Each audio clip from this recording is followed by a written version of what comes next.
Petit Jornal. Inteligência e irreverência em doses diárias.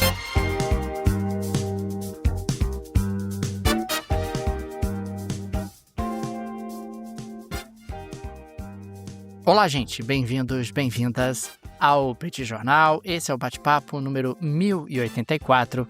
Estamos gravando numa live no YouTube do Petit Jornal. São exatamente 19 horas e 21 minutos da quarta-feira, 27 de maio de 2026. Cá está a dupla de costume, a dupla que você conhece de cor. Tanguy, o Bagdadi animado, contente, preparado, revigorado, resiliente, retumbante, descansado, tarifado e muito preocupado. Insônia realmente acomete o professor Bagdadi nesses últimos tempos, esse mundo pantanoso, inseguro, incerto, com múltiplas preocupações. E temos também Daniel Souza, que é esse que vos fala. Ao longo dos próximos minutos, vamos repercutir os principais acontecimentos internacionais das últimas horas e começamos com a Ucrânia. Ucrânia vai partir pro abraço. Ucrânia vai pra galera. Ucrânia finalmente vai entrar na União Europeia, ou não? Saberemos hoje. Tudo bem, professor Bagdadi? Vamos a isso? Tudo bem, Daniel Souza, com S, vamos lá para esse bate-papo 1084. Um prazer estar aqui de novo nessa noite de quarta-feira. Friozinho no Rio de Janeiro, Daniel Souza, não estamos nem acostumados.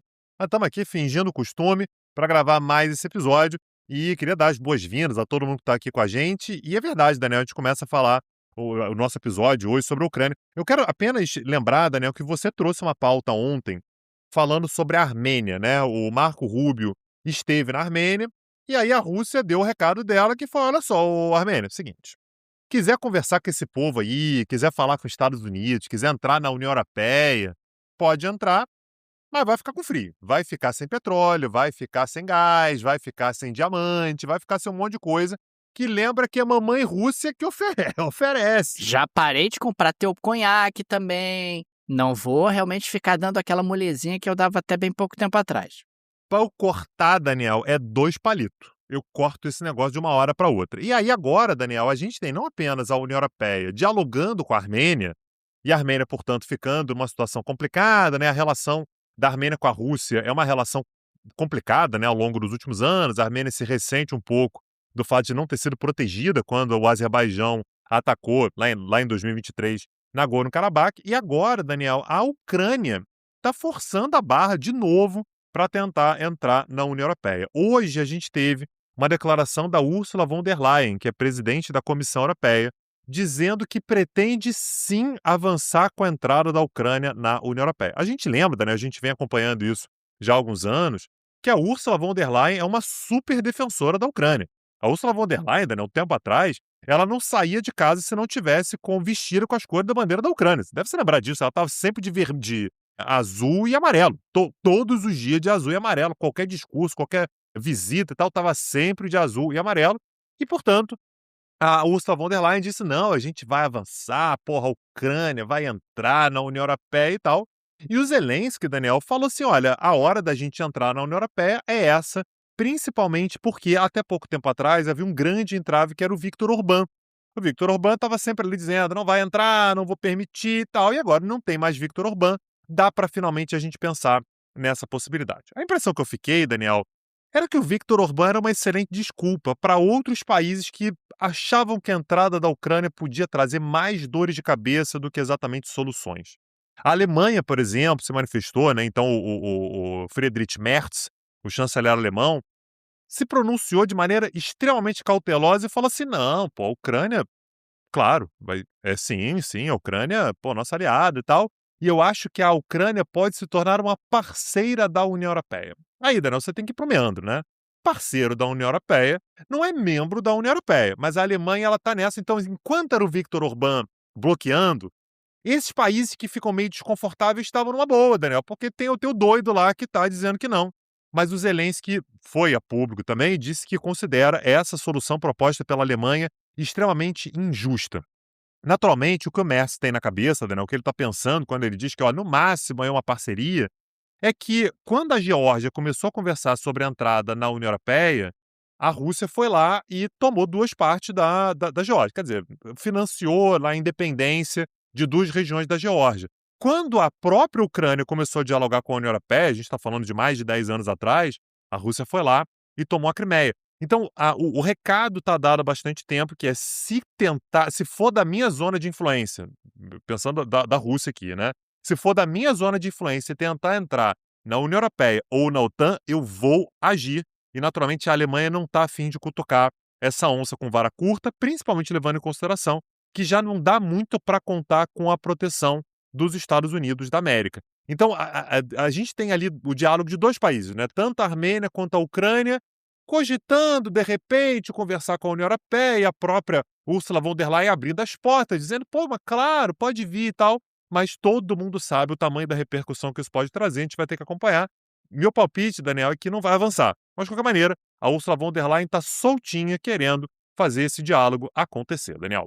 E faz muito sentido dentro de um contexto onde a Ucrânia está fortalecida, né, na guerra contra a Rússia. Talvez essa sinalização seja um estímulo aos ucranianos. Força, continuem, enfrentem a Rússia, lutem contra a Rússia por nós. Afinal, a Europa vai lutar contra a Rússia até o último ucraniano, certamente, e esse tipo de sinalização acaba sendo justamente algo que traz ali uma proximidade dentro de um contexto onde a Ucrânia se mostra fortalecida. Avançando para a próxima pauta, Tanguy, nós teremos amanhã, na Cidade do México, o início das negociações, ou melhor, da renegociação, né, porque esse acordo já está em vigor, do USMCA. Só que teve um detalhe que me chamou muito a atenção, afinal esse é o acordo de livre comércio de 2020 entre Estados Unidos, Canadá e México. Nós teremos amanhã uma rodada de negociações na Cidade do México e o Canadá não foi convidado. Não foi convidado. Não foi. Eu devo ter perdido alguma coisa. O nome do negócio é US de Estados Unidos. M de México. Isso. CA de Canadá. Aí Isso. o Canadá não está convidado, então esse CA é o quê? É Califórnia? O que significa isso? Na realidade, não quiseram convidar não quiseram convidar o Canadá, né? O Canadá não foi convidado, embora esse acordo esteja em vigor desde 2020, foi celebrado pelo Donald Trump em substituição ao NAFTA, né, da década de 90. Então, essa primeira rodada acontece na Cidade do México, amanhã e sexta-feira, o foco em segurança econômica e regras de origem para os principais produtos industriais. A segunda rodada vai acontecer em 16 e 17 de junho, em Washington, foco em agricultura e igualdade de condições. E a terceira rodada vai acontecer na Cidade do México de novo, né, no dia 20 de julho. O Jeffrey Goldman, que é o representante comercial adjunto dos Estados Unidos, lidera as negociações pelo lado americano. Segundo ele, as negociações estão se concentrando em garantir que o USMCA, ele citou isso, beneficie fabricantes, agricultores, pecuaristas, trabalhadores e fornecedores de serviços e empresas de todas as partes dos Estados Unidos, inclusive nossas pequenas e médias empresas. Como eu disse há pouco, nenhuma menção a negociações com o Canadá foram feitas, né? Poucas conversas entre Jamieson Greer e o ministro canadense Dominic LeBlanc têm acontecido nos últimos meses. Aliás, o Greer disse que os Estados Unidos têm diferenças significativas com Ottawa, fazendo referência ao governo canadense. E o Canadá não aceitou tarifas do Trump sobre veículos, aço, alumínio, tem reclamado, tem buscado parceiros comerciais alternativos. Aliás, o primeiro-ministro canadense, o Mark Carney, anunciou negociações para comprar aeronaves de radar da Saab, da sueca Saab, em vez da americana Boeing, como quem diz o seguinte: queridos, não preciso de vocês, também vou fazer comércio com os suecos, vou comprar aqui belíssimos caças suecos, não vou ficar comprando esses caças americanos, porque depois, Tanguy, eu fico dependendo da manutenção dos americanos, das peças dos americanos, é chato isso, prefiro ter um relacionamento com o povo mais civilizado, que são esses suecos e não esses meus vizinhos do sul, com os quais eu não tenho tido um bom relacionamento nos últimos tempos. A gente está falando realmente de algo que traz um alto grau de incerteza e de insegurança. Afinal, como eu disse há pouco, esse acordo USMCA foi assinado pelo Trump em 2020. Porque o NAFTA é ruim, porque o NAFTA não serve, porque o NAFTA prejudica os Estados Unidos. Tá, Trump, vamos fazer um novo acordo. Aí fizeram o acordo USMCA em 2020 e agora o Trump quer renegociar o USMCA justamente para, de alguma forma, aumentar benefícios para os americanos, e entrar dentro daquela lógica de internalização produtiva, que os Estados Unidos querem realmente se reindustrializar, trazer empregos de volta para os Estados Unidos. Estados Unidos tem um déficit comercial com o México enorme, com o Canadá também, tem tentado reduzir esse déficit comercial e ao longo dos últimos tempos os dois têm adotado uma estratégia, o México e o Canadá, de tentar diminuir a sua dependência em relação ao mercado americano. Mais de 80% das exportações mexicanas vão para os Estados Unidos, mais de 70% das exportações canadenses vão para os Estados Unidos. O Canadá tem tido muito sucesso na redução desse peso das exportações que vão em direção aos Estados Unidos. O México tem se esforçado também, embora não tenha tido o mesmo sucesso até o presente momento. O Canadá fala grosso contra os Estados Unidos, o México tenta ali, os Estados Unidos, veja bem, vão conversar, vão dialogar, você quer fazer uma reunião, a gente faz a reunião, não tem problema, vamos negociar 1, 2, 3 rodadas, vamos tendo rodada aí, Estados Unidos. Quanto mais rodada, melhor, até porque os Estados Unidos sucessivamente adiaram tarifaços relevantes contra o México nesse pouco mais de um ano, em parte por conta da habilidade da Claudia Sheinbaum, que conseguiu ali lidar um pouco com o Trump, em parte por reclamações das próprias empresas americanas. Afinal, são décadas de empresas americanas se instalando no México e exportando para os Estados Unidos. Esse pessoal também bate lá na porta do Trump e fala, ô meu amigo, você pirou, cara, como é que você vai botar tarifa para produto mexicano? E a minha empresa, a minha indústria que está no México, que acaba sendo uma parte relevante do meu negócio, inclusive no segmento automobilístico. Você tem ali uma série de conexões importantes entre os dois países e esse acaba também sendo um elemento que ajuda a explicar essa postergação de uma dureza maior dos americanos em relação aos mexicanos. Vamos ver como é que essas conversas avançam, mas é sintomático que o Canadá não seja convidado para a renegociação de um acordo que se chama USMCA. É algo que não tem como nos escapar e não ser observado num momento como esse. Tamanho o desgaste do relacionamento entre Estados Unidos e Canadá, que sempre foram aliados. O Canadá, que sempre foi aquele país que mergulhou na lama ao lado dos americanos em todas as guerras e todos os buracos que os americanos se meteram. Aliás, os canadenses, inclusive, ao longo dos últimos meses, têm feito questão de lembrar isso aos americanos e de mostrar o descontentamento com essa nova fase no relacionamento entre os dois países. Sinal dos tempos, né, Daniel? Sinal de tempos aí mais incertos, né? E que questões econômicas são profundamente abaladas por questões geopolíticas, questões até pessoais, né? Donald Trump se sente atacado, enfim, pelas políticas canadenses e, portanto, acaba deixando de lado o Canadá de um acordo que tem o nome do Canadá, não é simplesmente isso, né? Tem o nome de 3 países, o Canadá está lá, e essa incerteza toda naturalmente mexe também com as expectativas de longo prazo. Isso mexe com todo mundo, mexe com a nossa economia, mexe com as nossas finanças, mexe com a nossa capacidade de prever o que vai acontecer no futuro. Se você quer planejar o seu futuro em tempos de incerteza, é muito importante que você tenha do seu lado quem sabe fazer isso. É por isso que a nossa recomendação é pela Rio Claro Investimentos. São nossos parceiros aqui no Petit Jornal.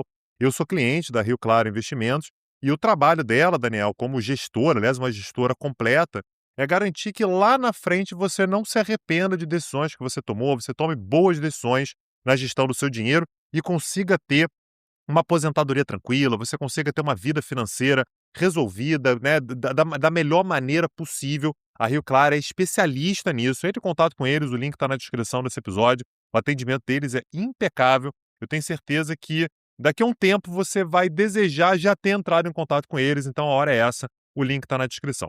E é muito legal, Tang, porque eles têm um trabalho completo. Então, eles cuidam de elementos tributários, da gestão do seu patrimônio, acabam buscando alternativas de internacionalização, quando for o caso, quando faz sentido. E o tempo todo acabam fazendo ali realmente um monitoramento dos seus ativos de acordo com a política de investimentos que é traçada individualmente de acordo com o seu perfil. Então, fica aqui a nossa recomendação. A Rio Claro Investimentos trabalha com foco no cliente, não é para empurrar produtos, ela não é remunerada dessa forma, não há nenhum tipo de conflito de interesses e tem um link no descritivo desse episódio, clique, conheça o trabalho da Rio Claro, converse com eles que certamente você vai gostar. Daniel, no finalzinho do ano passado a gente teve uma mudança de governo importante na Bolívia. A gente falou sobre a Bolívia recentemente e a gente deixou de ter, depois de muito tempo, um governo de esquerda. A gente chegou a ter um interregno ali, né, naquela confusão ali de uma eleição do Evo Morales, né, a gente chegou a ter um governo conservador, mas de forma, assim, de ter o mandato completo e tudo, fazia muito tempo que a esquerda estava à frente da Bolívia E no ano passado a gente teve a eleição do Rodrigo Paz, né, que se tornou o novo presidente, um presidente ali de centro-direita, uma pegada mais liberal, que propôs, assim que assumiu a presidência em novembro do ano passado, propôs uma reformulação econômica na Bolívia, propôs uma série de cortes de subsídios, propôs, né, uma questão ali de ajuste fiscal na Bolívia, porque disse que, olha, o que a gente recebeu do Luiz Arce, né, que era o antigo presidente, do Evo Morales, foi um país completamente desorganizado, temos que fazer esse ajuste. Isso acabou levando a manifestações que já duram semanas na Bolívia. Já tem algum tempo, Daniel, que sindicatos, trabalhadores de setores como mineração, agricultura, vêm organizando manifestações, inclusive fechando estradas. Aliás, a gente tem uma participação muito importante da própria figura do Evo Morales, né, liderando esse manifestante, né, incentivando esse tipo de protesto, o que tem levado, portanto, a problemas muito sérios, inclusive em termos de desabastecimento. Começou a faltar, Daniel, itens essenciais, alimentos, combustíveis, medicamentos, e a gente deu a notícia há pouco tempo aqui de que a Argentina tinha mandado uma aeronave com alimentos para tentar ajudar a Bolívia a passar por esse momento. Naquele momento, Daniel, a gente inclusive associou que, olha, o Javier Milei é um presidente de direita, ele tem no Rodrigo Paz, que também é um presidente à direita, não tão à direita quanto o Milei, né, mas é um presidente também à direita do espectro político, um possível aliado e tal, então tinha oferecido essa ajuda. Pois bem, no dia de hoje, Daniel, o governo brasileiro confirmou que também vai enviar uma aeronave da Força Aérea Brasileira, né, da FAB, vai servir para oferecer apoio logístico à Bolívia durante essa crise e vai levar alimentos. Havia uma dúvida sobre se levaria medicamentos também. O Brasil chegou a enviar medicamentos para a Venezuela em momentos de dificuldade, mas não serão medicamentos, será apenas alimentos. E a gente teve, inclusive, a revelação de um contato muito, muito bom, muito cordial entre o presidente Lula e o presidente boliviano Rodrigo Paz. A gente sabe que o Rodrigo Paz, apesar de ser, né, assim, sendo um presidente de direita, há sempre uma preocupação, como é que vai ficar exatamente a relação com o governo petista brasileiro, será que isso pode trazer algum tipo de problema? Mas logo depois da eleição, os dois se falaram por telefone, manifestaram a intenção de manter um bom relacionamento, e isso se confirma exatamente nesse momento. Uma coisa que é importante lembrar é que o Rodrigo Paz, ele está passando por esse momento a partir de manifestações que são convocadas pelo Evo Morales, que tinha uma ótima relação com Lula, né, enquanto os dois eram presidentes. Isso para o Brasil, nesse momento, não parece fazer muita diferença. A lógica brasileira é uma lógica de Estado. Então, se a Bolívia está precisando de ajuda, vai se mandar ajuda, então os alimentos serão enviados e essa aeronave da FAB vai ficar durante uma semana na Bolívia, oferecendo apoio logístico, principalmente no trânsito entre a capital, La Paz, e Santa Cruz de la Sierra. É uma distância razoável, Daniel, entre uma cidade e outra, e no momento no qual você tem estradas bloqueadas, ter mais aeronaves que fazem esse trânsito, né, acaba sendo importante. Então, é o momento no qual o Brasil assume, inclusive, uma posição de liderança regional. A Bolívia está precisando, o Brasil tem condições de ajudar, o Brasil precisa ajudar. Não importa se o presidente é mais à direita, mais à esquerda, se é pró-Evo Morales, se é contra e tudo. Então, a gente tem um diálogo muito bem feito e é da maneira como tem que ser, viu, Daniel? As relações, elas têm que ser amigáveis, elas têm que... O Brasil, particularmente, é um país importante demais para a região, para simplesmente não oferecer ajuda. A Bolívia tem uma fronteira enorme com o Brasil, então é de fato uma relação que o Brasil precisa alimentar. E que bom que, a despeito do que está acontecendo lá, e aí eu não estou entrando no mérito aqui sobre se as manifestações são justas ou não são, mas o fato é que o Brasil, tendo condições de ajudar a Bolívia, precisa ajudar, e é isso que vai fazer enviando uma carga, né, numa aeronave da Força Aérea Brasileira, Daniel. E tá aqui, o coração da crise econômica boliviana é um modelo baseado na exportação de gás natural. Durante vários anos, o país acabou surfando no gás valorizado e na grande produção e exportação de gás.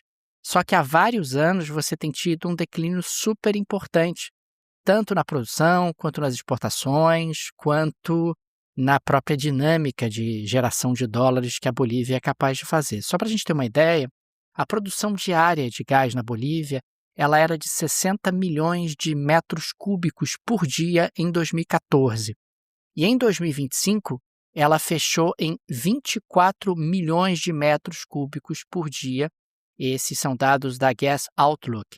Na prática, então, a gente está falando de um país que perdeu muita capacidade de gerar receita, de trazer dólares, de subsidiar combustíveis e de fazer políticas sociais.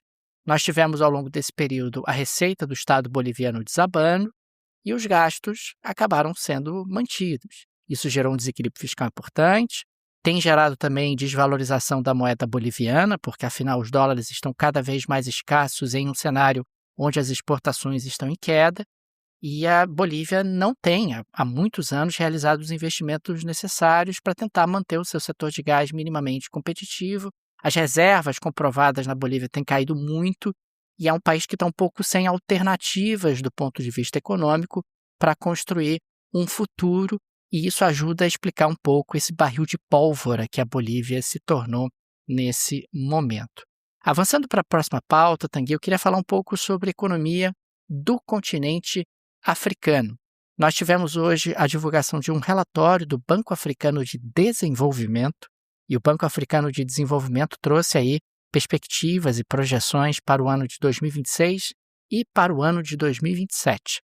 Segundo o Banco Africano de Desenvolvimento, o crescimento do continente em 2026 vai ser um pouco menor do que havia sido previsto anteriormente, será de apenas 4,2%, Tanguy. Veja você. Cara, 4,2% para um continente inteiro é um negócio espetacular, Daniel. É um negócio inacreditável. É espetacular. Isso a gente fala bastante, inclusive, nas nossas aulas do Petit Cursos. O continente africano é a fronteira de expansão da economia mundial, apresenta ótimas taxas de crescimento, é um continente com recursos naturais, com uma população muito jovem, com uma digitalização em curso e bastante acelerada, com inclusão cada vez maior de contingentes de populações de diferentes países. Claro que é um continente grande, heterogêneo, tem países com situações muito diferentes, mas pegando aqui o continente como um todo, 4,2% de crescimento é muita coisa. A previsão anterior era de 4,4% para esse ano de 2026. Desacelerou um pouquinho. Em 2027, o Banco de Desenvolvimento, o Banco Africano de Desenvolvimento, prevê 4,4%. Então, 4,2% esse ano, 4,4% no ano que vem. A África Oriental, ela deve crescer em 2025 5,9%. E no ano que vem, 6,4%. A África Central, ela vai crescer 3,8%. A África Austral segue fraca, é a parte do continente que cresce menos. Ela deve crescer 2,1%. E quando a gente pensa nessa desaceleração do crescimento, veja, você tem a ver com inflação e Estreito de Hormuz. Ah, meu Deus, que surpresa. O Estreito de Hormuz desorganizando a economia mundial, aumentando o preço da energia e gerando inflação. A inflação no continente africano é alta, a gente está falando realmente de um continente que tem uma inflação na casa de 10,4%, é a projeção do Banco de Desenvolvimento Africano para esse ano, 10,4% de inflação para um continente é muita coisa, mas isso se deve ainda a uma infraestrutura que carece de desenvolvimento, carece melhor, mas a gente está falando de um continente que traz ótimas perspectivas em termos de crescimento, negócios, oportunidades, e isso realmente é incontornável quando a gente pensa nas tendências globais. Nós temos aí um continente em expansão, em ascensão, e esse é o continente africano. Daniel, como próxima pauta, eu queria falar sobre a insegurança que os países europeus, principalmente da Europa Ocidental, têm vivenciado com relação a esse cenário atual. Tem um amigo meu que fala de um cenário pantanoso, eu sempre acho muito poético, imaginar um cenário pantanoso. Existe naturalmente uma preocupação, Daniel, com a Rússia, A gente tem visto uma Rússia que voltou a ser muito ativa, nos ataques à Ucrânia, ameaças crescentes, inclusive a estrutura do governo ucraniano. A gente falou sobre isso no episódio de ontem. A gente vê uma Rússia ameaçando a Armênia, a gente vê uma Rússia que tem sido cada vez mais vocal, e uma preocupação naturalmente da Europa Ocidental, que se acontecer alguma coisa, a gente não pode contar com os Estados Unidos, o que tem sido reiterado todos os dias. Não é para contar com os Estados Unidos. Nessa toada, Daniel, o Reino Unido acabou de assinar um acordo com a Polônia. Esse acordo foi anunciado hoje. Um tratado de segurança e defesa foi assinado em Londres, cujo objetivo, Daniel, é tentar fomentar principalmente a construção de novas tecnologias, uma modernização das Forças Armadas. Esse acordo por si só, Daniel, de forma isolada, ele não significa tanto assim, mas ele me chama a atenção a partir do momento que a gente lembra que a França assinou um acordo parecido com a Polônia e que a Alemanha também assinou um acordo parecido com a Polônia. O recado que aparentemente esses 3 países dão para a Polônia pelo amor de Deus, você segura as pontas aí, hein, Polônia. Porque se acontecer alguma coisa, se a Rússia, por exemplo, resolve encarar e invadir um país da OTAN, imaginando que os Estados Unidos não vêm, se os Estados Unidos não vierem mesmo, a guerra vai ser no teu território, hein? Você, pelo amor de Deus, você não deixa essa Rússia passar daí. Se passar da Ucrânia e chegar na Polônia, a fronteira seguinte é a Alemanha.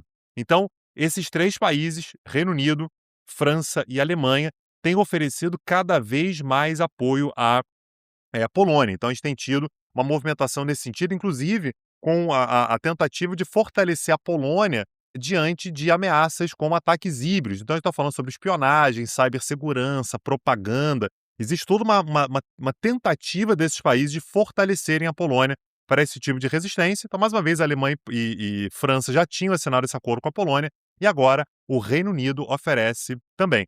E, aliás, quando a gente pensa inclusive nessa ideia de olha, a gente tem que pensar na nossa segurança por conta própria e tudo, não é somente a Europa que está muito preocupada, tem alguns outros países que estão demonstrando preocupação e não por acaso, quem vai ser convidado para participar da próxima cúpula da OTAN em Ankara serão Japão, Coreia do Sul, Austrália e Nova Zelândia.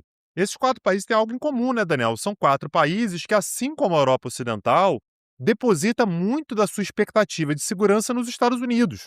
E que, nesse momento, começa a olhar para os Estados Unidos e fala, pô, tô achando que eu posso ficar na mão.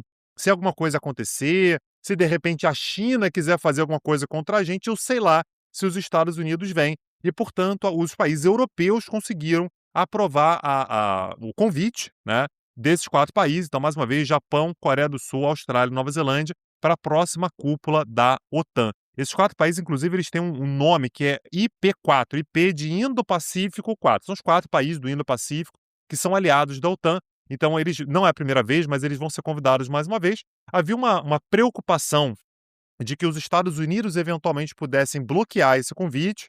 Não houve bloqueio e, portanto, eles estarão presentes. Quem não se sabe se vai estar presente na cúpula rufem os tambores, os Estados Unidos. Ninguém sabe se os Estados Unidos estarão presentes na cúpula da OTAN.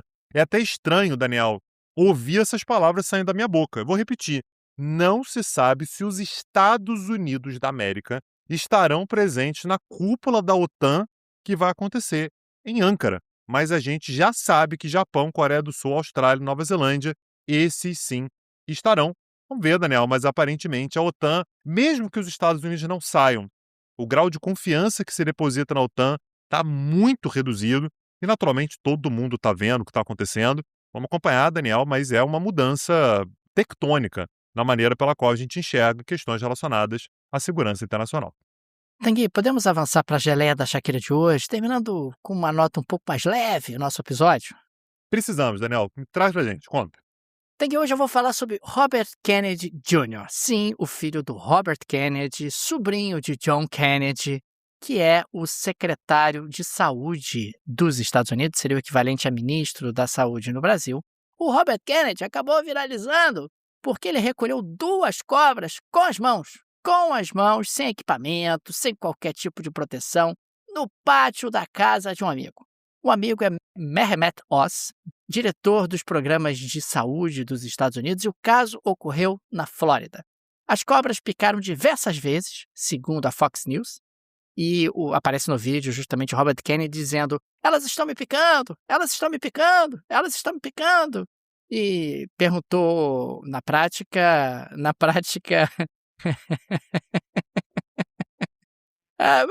foi o que aconteceu, Tanguy. Ai, meu Deus do céu. Então, eram cobras negras não venenosas, comuns na Flórida, mas o amigo saiu picado, Tanguy, saiu picado porque não utilizou ali qualquer tipo de equipamento de segurança. Senhoras e senhores, esse é o secretário de saúde dos Estados Unidos da América. Esse é o amigo que é anti-vax e que falou outro dia que essa geração tá perdida, porque na minha geração eu cheirava cocaína como é que é, Daniel? No assento da privada, no vaso sanitário. Ele diz o que mesmo, germes né, Daniel? são inofensivos. Germes são inofensivos porque ele cheirava a cocaína no vaso sanitário, na tampa de privada, e, consequentemente, ele é a prova viva de que germes são inofensivos. Perfeito. Então, são os Estados Unidos nos dias de hoje. Tá aí, sempre tiveram uma vocação para isso, né, Daniel? Mas eles não abraçavam a vocação. Agora eles estão abraçando a vocação da loucura completa. E, Daniel Souza, dessa maneira a gente chega ao fim do nosso episódio. Muito obrigado pela presença de vocês. É uma honra, um prazer ter vocês aqui junto com a gente. Fazer o Petit Jornal dá um trabalho danado, dá de verdade. Eu tenho que aguentar o Daniel Souza todo dia, tenho que falar com ele várias vezes, tenho que gravar com ele e tal. Mas é um prazer, né? A gente faz isso aqui com muito, uma honra, né? De fato, gravar esse episódio. E se você quer ainda mais da nossa companhia, né? A gente tem o nosso projeto paralelo, que é o Petit Cursos. Acessa lá, petcursos.com.br, para você dar uma olhada no catálogo de aulas, de cursos que a gente oferece por lá. Eu tenho certeza que muitos dos assuntos vão te interessar. petcursos.com.br. Aliás, tem a newsletter gratuita do Petit Jornal, link no descritivo desse episódio. Fica também o nosso agradecimento aos apoiadores e apoiadoras do Petit Jornal, vocês que ajudam a manter o nosso projeto de pé. Fica nosso carinho, nosso abraço, nosso muito obrigado a cada um de vocês. O Petit Jornal é mídia pequena, não tem aí o suporte de um conglomerado de mídia ou uma grande produtora, é um trabalho artesanal e por isso a ajuda de nossos apoiadores é tão importante e por isso fica aqui o nosso agradecimento a cada um deles. E fica também o convite, se você gosta do nosso projeto, se ele faz diferença na sua rotina, considere nos apoiar. No descritivo desse episódio tem várias alternativas, tem a chave Pix, que é uma forma prática, instantânea de apoiar o Petit Jornal. Tem também o link do Apoia-se, o link do Patreon. Tenho certeza que uma dessas alternativas será confortável para você. Daniel Souza, amanhã estamos de volta. Um abraço e até a próxima. Valeu! Tchau, tchau. Petit Jornal. Inteligência e irreverência em doses diárias. Acesse www.petitjornal.com.br.